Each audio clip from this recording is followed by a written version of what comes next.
So I'm just an idiotic, stupid dog, and we've been doing this tale of Uncle Dinner and Thundertop.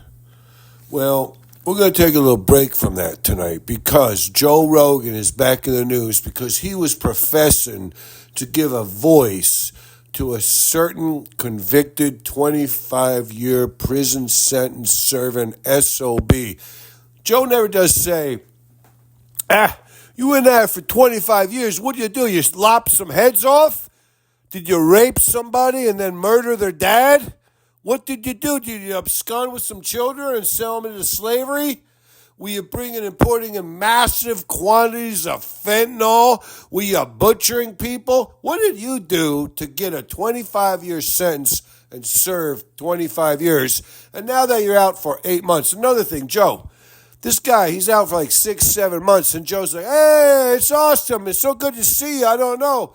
25-year sentence, I'm not even going to wonder what you were in there for, but also you've been out 7 months. To me, that's all it takes. Hey, what am I over here? You know what I'm saying? You see what I'm saying? I'm Joe Rogan. 7 months out, out from under the thumb of the government. You know what I'm saying? I mean, Joe's just like Aaron Rodgers. Joe is just like Aaron Rodgers. But whatever. I don't even want to go there because YouTube will give me a second strike and I'll be off the air for 47 days. You know, if you're off the air for 40 days, that could be biblical. It could be biblical. And maybe if you're off the air for 40 days, it could be biblical. Got any biblical over here? You got some biblical? Anyways. Joe, there's this ne'er-do-well, scurvy, skanky scum who was doing all kinds of crazy crap in prison. No one says, were you doing, prison liquor? Were you doing prison heroin? Were you having prison gay sex? Were you doing all the prison deviant, demonic horseshit? Joe's like, I don't care. You were there for 25 years. I don't know what level you achieved, how many stripes you got. I don't care what badge you got while you were serving your 25 years in prison. I'm not even bringing it up. What you went into prison for, it doesn't matter to me. I'm not even talking about it over here.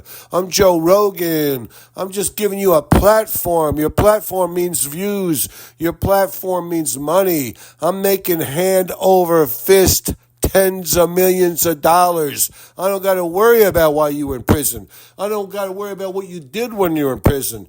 But Joe, this is one thing you should have worried about. This guy, he says, Joe, I got out of prison and I thought, you know what? Let me try the straight and narrow.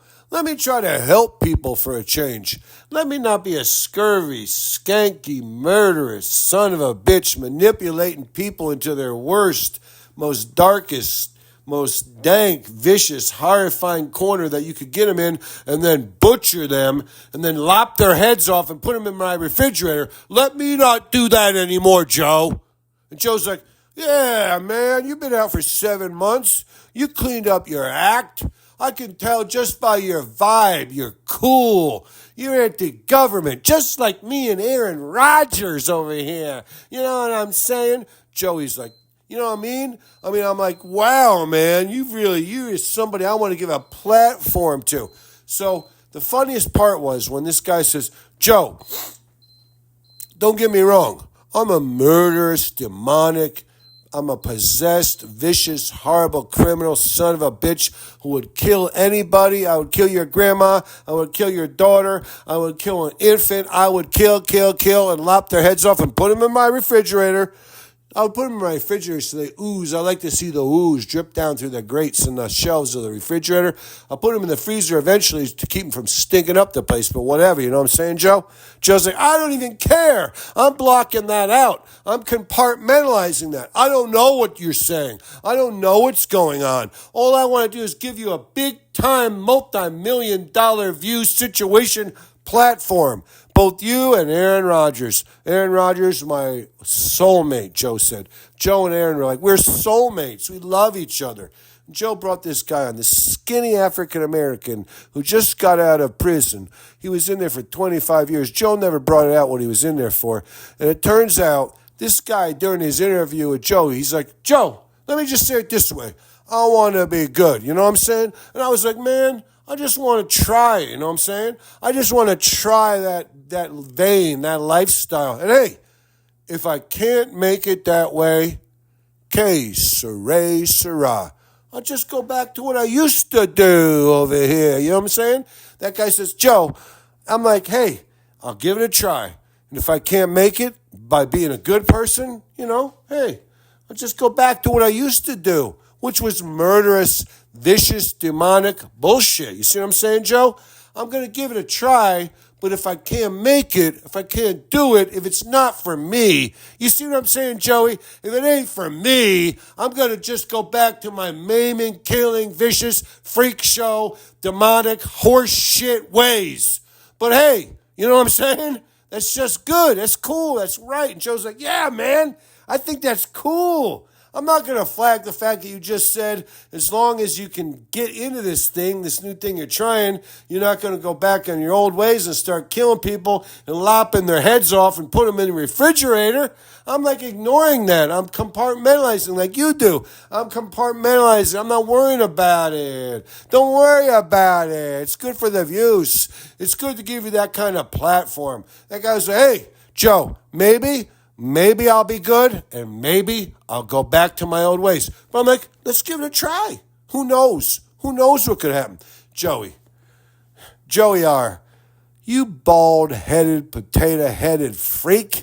Joe, some people read palms. Joe, I want to read the lines on your cracked cranium, your bald-headed cranium, and see if I can figure out just what makes you that stupid. What makes you that much of a jabroni? Joe, you are a nerd. You figured out how to get millions upon millions. How many stupid dog? I got 265 subscribers. Joe, I'm dirt poor. Sometimes I got to lick the frost off the lictins on the rocks out from my house to get a little nutrition. But I wouldn't trade myself with you and all your bazillions and millions if you're giving platforms. I'm not even trying to say nothing, Joe. I'm not even, Joey. Joey R., Big Joey, Big Mr. Potato Head, the goof bag, the MMA wannabe, the god-awful jabberjock. Joe, this is what I'm going to say. I'm going to ask stupid dog, you're a nerd. You're a dweebness. You're a dweeb. You're a fool. You're the kind of a guy that everybody jokes about. Whenever you gather up some cool people, they're always going to pick you out. They're going to single you out, and they're going to make fun of you, and they're going to say, Joey Rogan, you're an asshole. And Joe, I don't know, Joey. I just hope you're not embarrassing everybody around you. I hope nobody around you is getting embarrassed to the point where they should be embarrassed based on what you do, based on the facts. Joe, I hope, your firstborn doesn't look at you and say, Dad, you're tearing us, you're ruining it. You're ruining my whole thing. You're ruining my inheritance. You're ruining I'm the progeny. I'm the guy who goes forward. Dad. And your daughter, she's like, God, bless me. I mean, what do you want me to do? You want me to go get on the pole? You want me to marry a big timer? We're in the big timer. We got generational wealth. Dad, what do you want me to do when you're doing this kind of crap? Joey R. Big Joey R. Big Joey R.